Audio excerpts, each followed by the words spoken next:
Have you ever wondered what games you should keep or you should lose? Find out here at Purge Reviews. Have you ever wondered what games you should sell or you should use? Find out here at Purge Reviews. Find out on our top 10 list what games you cannot miss. Don't forget to subscribe to Purge Reviews.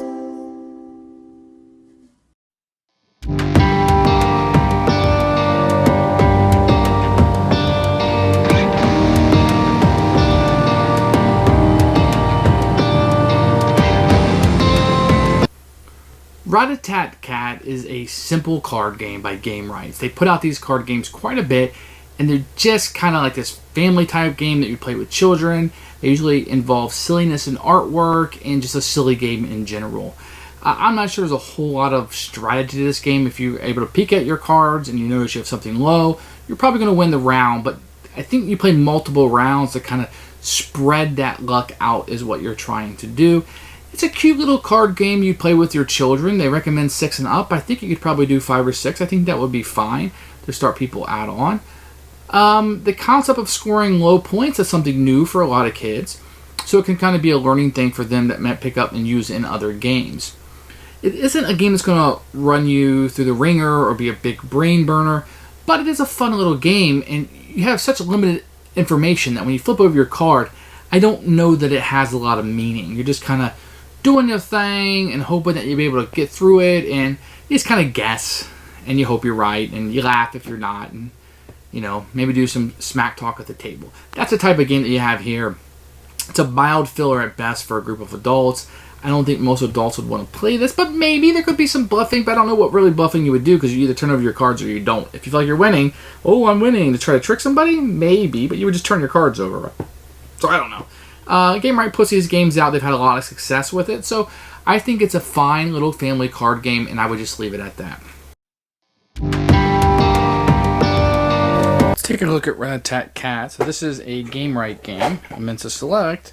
You get a little small box.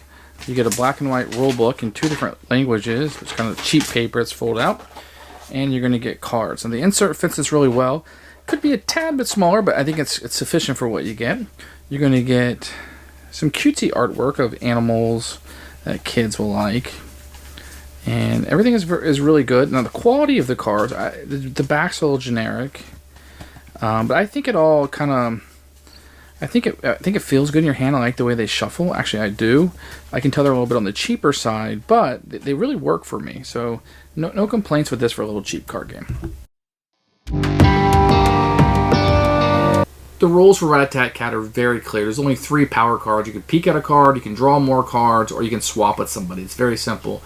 Adding up and being able to do addition is really good for kids this age. I think that would really help out. It could be a learning game in that respect, but you're trying to get the lowest possible score, so they have to be able to kind of keep that going. I think a lot of times kids have tails and they kind of don't stick with that program. But it's a fun little rule set, and I think it works brilliantly in this game. So the way you play this game is pretty easy. You're going to have 4 cards that will be face down in front of you. You'll get to peek at the ones on the end when you start the game, and 1 card will be turned over. So everybody will be set up like this. So you have 2 options you can do on a turn. You could take the discard card if you want and exchange it for one of your 4 cards. Keep in mind you're trying to have the lowest score possible. Or I can draw the top card and exchange it for a card in my row.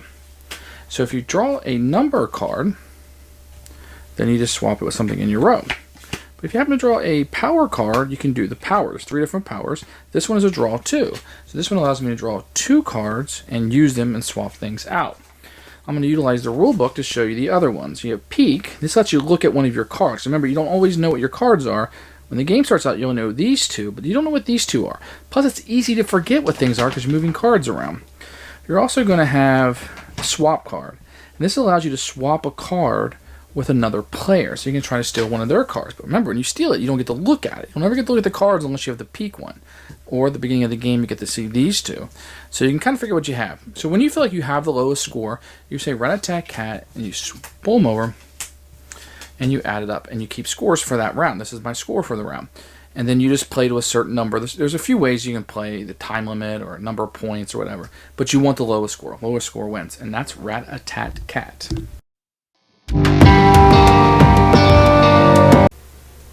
Who should buy this game? This would probably be a bargain game for me. You're at a game con, or you need to get some free shipping, or you're just looking for a bargain basement game to play with your kids or your family, or non-gamers who are looking for something a little bit to play. They like to play card games. You're looking for something a little bit different. I don't think most gamers are going to seek this game out. There isn't enough there really to be a filler for us. But I think for a family-like game or a non-gamer, I think this game could be an interesting card game just to play something a little bit different. For me, it's going to be a Purge. I'm not going to keep this one around. It just doesn't fit a niche for me or my family.